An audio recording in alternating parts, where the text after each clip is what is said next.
Marilah kita bersama melihat dan mendengarkan, serta mendukung penuh atas perjuangan mereka yang berani tanpa ragu untuk membongkar kasus yang sudah hampir menipu seluruh rakyat Indonesia ini. Dengan berbagai macam skenario yang dibuat oleh oknum anggota aparat negara yang seharusnya mengayomi masyarakat. Baik, saat ini kami sudah kehadiran juga Bang Kamarudin Simanjuntak yang kabarnya memiliki bukti baru. Ada temuan yang dikumpulkan oleh tim kuasa hukum ini mengenai aliran dana. Tadi IPW sudah menyinggung aliran dana ke DPR, tapi bukti tidak valid. Dan sudah dibantah juga ya Bang ya sama Bang Nasir. Kalau dari Kamarudin Simanjuntak seperti apa Bang Kamarudin versi Anda? Tidak membantah. Tidak membantah ini ada atau tidak Bang? Kita Karena tidak tidak tahu terbukti. gimana saya mau bantah. Oke. Kecuali saya tahu ya saya bantah, saya nggak tahu. Ya itu kan informasi yang menyebutkan ada dugaan dana lari ke DPR gitu. Oke, silakan Bang Kamarudin. Baik, jadi setelah almarhum meninggal tanggal 8 Juli 2022, ternyata pada tanggal 11 Juli 2022 almarhum dalam tanda petik masih bisa bertransaksi dari kuburannya. Nah, itulah Indonesia. Ada pergerakan uang dari rekening pribadinya ke rekening tersangka RR. Aliran ini artinya bukan hanya masuk tapi keluar masuk. Ya kurang lebih begitulah, ada pindah uang 200 juta. Jadi karena 200 juta. Karena dari rekening daripada almarhum. Itu makanya selalu saya bilang kepada Presiden Indonesia supaya dibentuk tim independen atau penyidik koneksitas dan melibatkan PPATK supaya ketahuan nih aliran-aliran uang ini yang diduga dari mafia ini. 200 juta itu kemana Bang larinya Bang? Ke rekening tersangka. Kan ada 4 tersangkanya Bang. Tersangkanya Tersangka yang RR mana? diduga atas perintah FS. Karena ketika dia dibunuh atau sebelum dibunuh, dia sudah dikuasai dulu handphonenya, laptopnya, rekening-rekeningnya dan sebagainya, termasuk PIN-nya. Diduga ketika terjadi penyiksaan itu. Supaya jelas Bang, dikuasai oleh siapa? Dikuasai oleh Bribka tersangka. FR atau tersangka FS? Tersangka, ya itu di FS, RR dan sebagainya itu. Nah sehingga 4 hari pasca kematiannya itu mengalir uang itu. Maka saya menjumpai kabar reskrim hari ini dan Dirtipidum dan yang lain-lainnya itu. Bagaimana ini kok ada transaksi aliran uang dari orang mati kepada orang hidup kan begitu. Jawabannya apa Dan Bang? ternyata mereka tahu juga. Artinya apa yang saya dapatkan dari intelijen saya A1 kan begitu. Makanya semua perkataan saya terbukti kan gitu. Ada berapa rekening yang masih aktif?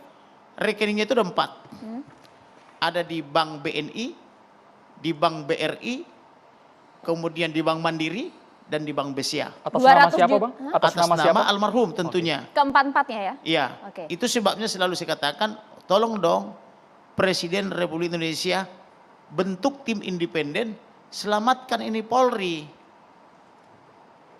Kan begitu, libatkan PPATK. Begitu loh. Oke, dan Dari 200 awal juta, saya Bang. permintaannya hanya itu. Oke, dan 200 supaya juta apa itu, itu Bang? polisi ini bisa menjadi lembaga yang humanis, yang dekat dengan rakyat, yang bisa menjadi pelindung, pengayom dan pelayan masyarakat sesuai amanat Undang-Undang Nomor 2 Tahun 2002 tentang kepolisian. Itu saja yang kita Kembali minta. lagi Bang, 200 juta itu hanya dari satu rekening atau Nggak, baru total satu dari 4 rekening. rekening Bang? Artinya saya berikan kesempatan kepada kepada Kabar Reskrim dan timnya supaya ini selain pembunuhan terencana juga ada sini pencurian dengan kekerasan. 362 junto 365. Kemudian ada juga pencucian uang dengan ancaman 20 tahun. TPPU kan begitu. Jadi sudah ada ancaman 340, junto 338, junto 351 ayat 3, junto pasal 55, 56 sesuai surat kuasa yang saya buat. Saya hanya butuh waktu 10 menit loh untuk menganalisa itu semua. Kemudian saya temukan lagi setelah meninggal ada aliran uang dari rekening orang mati kepada rekening orang hidup. Ada juga yang menyatakan jangan-jangan itu harta, uangnya milik Ferdi Sambo yang dititipkan ke Brigadir J.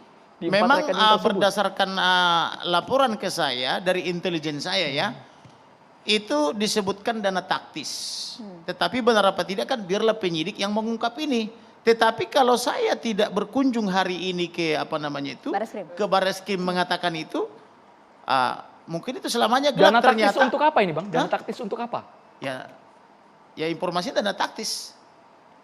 Makanya saya bilang, Pak Presiden tolong dong supaya jelas ini aliran-aliran uang ini dari mana dan kemana. Dana taktis karena ini diduga apakah ada mengalir sampai hubungan- jauh kan begitu. Bang, apakah dana taktis ini ada hubungannya juga dengan Satgasus yang memang non Kan sudah struktural saya katakan dulu, ini kan motifnya kan di situ. Karena apa namanya, ada wanita cantik, bertengkar suami istri, kemudian si istri mengancam, akan saya laporkan kamu, kan ibaratnya kan polisi Toba yang ngancam nih kan, kepada pimpinan terkait dengan si cantik ini dan terkait dengan apa ini transaksi-transaksi yang diduga dalam tanda petik ini gelap ini. Kan begitu, atau transaksi haram ini kan, uang haram kan gitu kan. Nah, karena ada kepanikan direncanakanlah pembunuhan karena diduga almarhum ini memberitahu si ibu, kan begitu sebetulnya konsepnya kan dari tanggal 21 Juni. Nah, ternyata saya terus melakukan penyelidikan, ada uang mengalir dari orang mati kepada orang hidup. Ini Nah, tuduhan kan cukup ajaib serius ini. juga ya Bang Kamarudin ya. Mungkin Prof. hanya Kiki. di Indonesia yang terjadi begitu di seluruh dunia kan Iya. gitu. Prof. Kiki ini Nah, tudingannya yang cukup kita serius. sayangkan, kemana wakil rakyat? Kok diam-diam saja kan begitu? Nah, itu yang kita pertanyakan. Wakil kalau rakyat itu ada langsung dari Komisi ada di 3. hadapan Bang Anda, Bang Nasir. Kamarudin. Wakil rakyat Begitu. Tadi Sudah banyak menegaskan, PR-nya nampaknya Bang Nasir. Gitu loh. kemarin sedang reses dan sekarang akan Baik. langsung usut tuntas ya, Bang Nasir Jamil. Iya, jadi saya katakan tadi ada public complaint, ya. Jadi kalau misalnya Polri hari ini juga menangani dan menindaklanjuti public complaint itu, ya Komisi 3 juga bertanggung jawab ya untuk mengelola dan memfasilitasi ya public complaint tersebut, ya. Nah, karena itu apa namanya tadi dugaan-dugaan ya terkait ada apa namanya transfer dana dan lain sebagainya. Dalam pandangan kami ya itu kan ranah aparat penegak hukum ya untuk menyelidikinya. DPR itu lebih kepada kebijakan ya. Bagaimana kebijakan strategi daripada Kepolisian Republik Indonesia agar masalah ini bisa cepat selesai, tuntas dan diselesaikan secara transparan, akuntabel dan bertanggung jawab. Iya, check and Bagaimana? balances kan juga tugas DPR, Bang. Iya, makanya ya itu yang saya katakan tadi bahwa kita ini jangan terjebak. Kalau kami Komisi 3 tidak terjebak dengan kasus per kasus, bisa bermalam-malam di situ. Kita ingin kebijakannya. Nah, dari kebijakan strateginya bisa kita lihat bahwa dalam menghadapi kasus ini misalnya ada hal-hal yang dilakukan terkait dengan turunan kebijakan dan strategi. Harusnya kuasa hukum tidak komplain dong kalau DPR memang sudah bekerja sesuai dengan tupoksinya. Begini, jadi sebenarnya sekali lagi kami bukan bukan kemudian melihat kasus per kasus didalami, tidak. Kita kebijakan gitu. Tapi loh. kan ini salah satu kasus besar yang juga tadi Anda sebutkan membuat Aduh, publik tidak nyaman. gimana sih cara Bang Nasir? memahaminya gimana? Kami ya ingin melihat, Oke. membaca, Ya, ya. mengetahui bagaimana strategi dan kebijakan menghadapi kasus ini. Apa saja langkah-langkah yang dilakukan.